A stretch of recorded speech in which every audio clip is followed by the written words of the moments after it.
What's up, YouTube? This is Matt with Max American Tactical. Today I'm bringing a little bit of a different video to you. This is not a tactical video. It doesn't have anything to do with, firearms or getting your range time in or any type of build kits. What today's video has to do with is the lifestyle and home front side of things. So, my family lives in a suburb.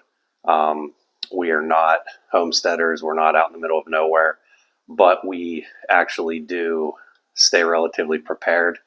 Although I don't know if I would consider ourselves preppers. We actually do like to put food up in the pantry.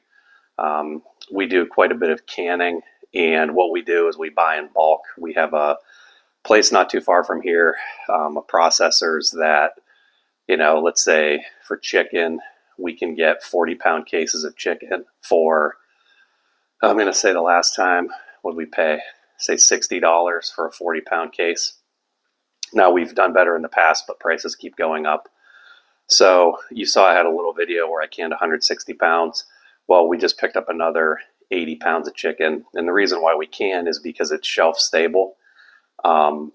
We prefer not to fill the freezers. I hunt, so I have a lot of venison, things like that in the freezer, but we also try to can as much of it because we have had power outages in the past. And although we make efforts and we have, generators and things like that, it's a lot easier to just fill your pantry and be able to go down and open up, jars of protein whenever you need it.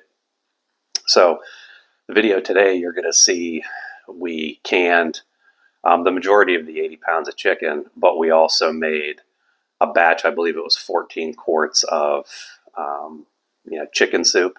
We didn't put any noodles in it because we can add that later. So it's basically, the soup-based components, celery, carrots, chicken, any other veggies that we added in. But we also made a venison vegetable soup, which we've made a ton in the past. And that just involves some frozen veggies, some fresh veggies, beef stock, venison. We actually put a beef roast in there at the beginning and actually simmered that overnight, pulled that beef roast out, and then I decided to add ground venison rather than chunk venison. We do it a bunch of different ways, but I have a lot of ground, from this past year. So I'm going to be offering videos like this from time to time that are a little bit different than what some of our subscribers are used to. But I think it's very important for people to pay attention to, because not only with power outages and emergencies, you can also potentially, we could be having some issues with food shortages in the near future. I know that that's something people have been talking about, but it is a very real possibility. So even if you're more into the channel for the, for the range time, for the build kits, the budget builds and things like that from a firearm perspective, please be sure to support the channel as well. And we'd love it if you could like and subscribe. I love the comments. We've had a lot of positive comments up to this point. And even if you're not in the, firearm industry, even if this isn't your thing and you are more into to learning about canning and prepping, we are a wealth of knowledge. So if you have any questions, please, definitely leave comments. When you're making your soups or your canned chicken, it's very important to cube the chicken breast or whatever type of meat that you have. For us, we like to put it into cubes because ultimately it's still going to break down in the pressure canner. And once you take it out, it's going to be, able to be shredded up pretty well. But it's easier to pack and eliminate bubbles and things like that, the better that you actually cube up the chicken.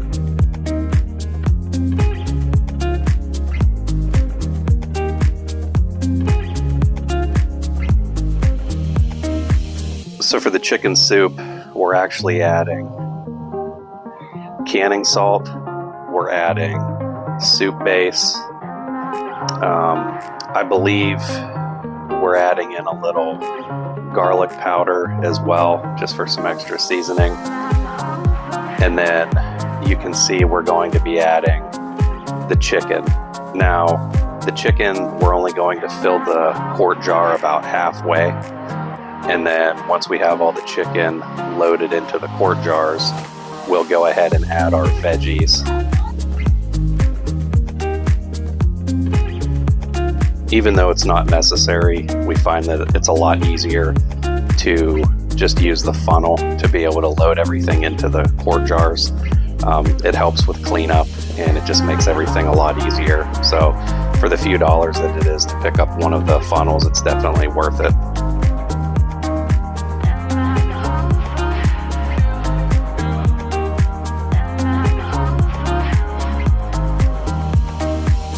We're using about a half a cup per vegetable. We find that makes everything nice and even, and it allows the headspace that we're going to need once we add in the additional chicken broth. You always want to make sure that you have at least an inch of headspace.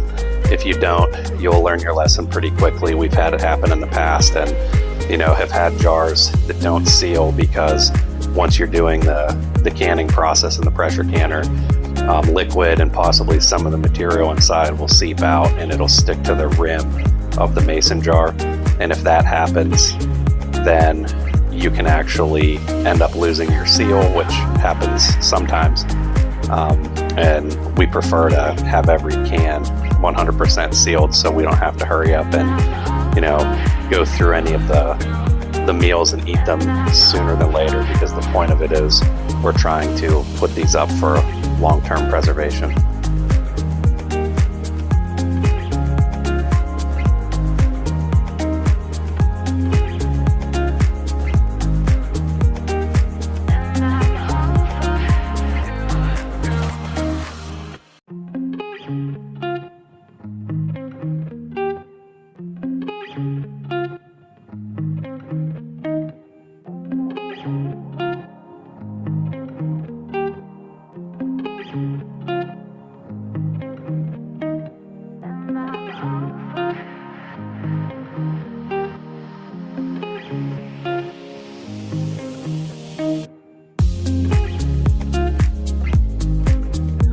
Now, once you have all the veggies and the chicken in the quart jars, you're going to top it off with your additional broth.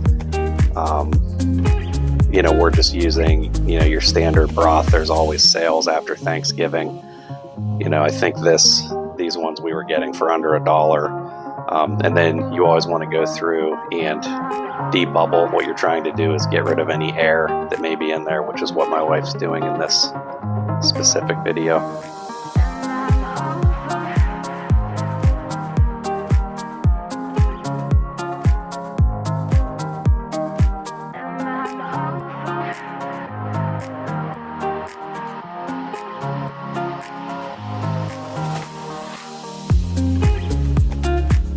So once your jars are filled, what you're going to do is take a cloth with white vinegar, clean off the rims. You're going to place your lids and your rings on, tighten them. You only want to hand tighten them. You don't want to crank them down. You need to have some pressure be able to escape. And then what you're going to do is load them into your pressure canners.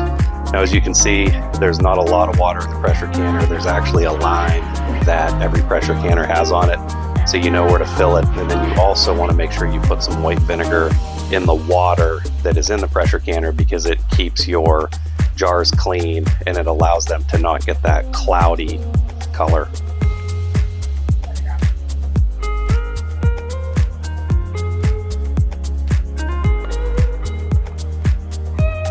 Once you have your pressure canners going, you have your jars in, you need to run it with the weight off. Once steam starts spewing from the valve, you set a timer for 10 minutes and you want that steam to blow off for 10 minutes. Once it's actually been blowing for 10 minutes, then you go ahead and you put your weights on. So where we are, we have to get our pressure canners up to 11 pounds of pressure. Once they reach 11 pounds, we need to try to regulate that pressure, and we'll keep it canning for 90 minutes. Once you've canned for 90 minutes, everything is ready to pull out, and you end up with your final product. So once we have our chicken soup canned, we're moving on to canning our chicken breast, and we are cold packing it. So you can see we've started adding our seasoning. So there's canning salt, garlic powder, and rosemary. We also did another batch with canning salt, garlic powder, and paprika, which we haven't made yet, but I love paprika chicken. You know, I make that a lot on our flat top, so we typically enjoy it. But as you can see, you're going to pack these in. You're going to leave about 1 inch of headspace like normal. You're going to clean the rims with white vinegar and then put your caps on. Now, in our canner with these specific jars, we can get 20 jars, 20 of these pint jars in one of our pressure canners. With other jars, we can actually get 22. It's kind of interesting, but we got a deal on these jars. And here's our final product. Now we're moving on to our vegetable soup. So this is a beef vegetable style. We're just adding canned tomatoes, frozen mixed veggies, beef stock, and then, just seasoning for taste. You can season it however you want. We're also adding fresh onions and fresh potatoes.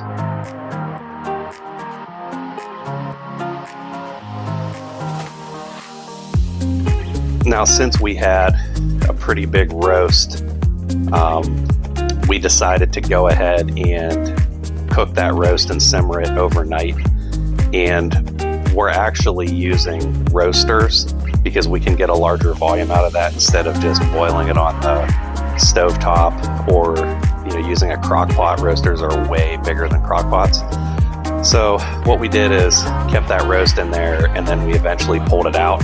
Now, I don't have a video of what we did to add the venison in, but what we did is just browned off ground venison, and we added that towards the end.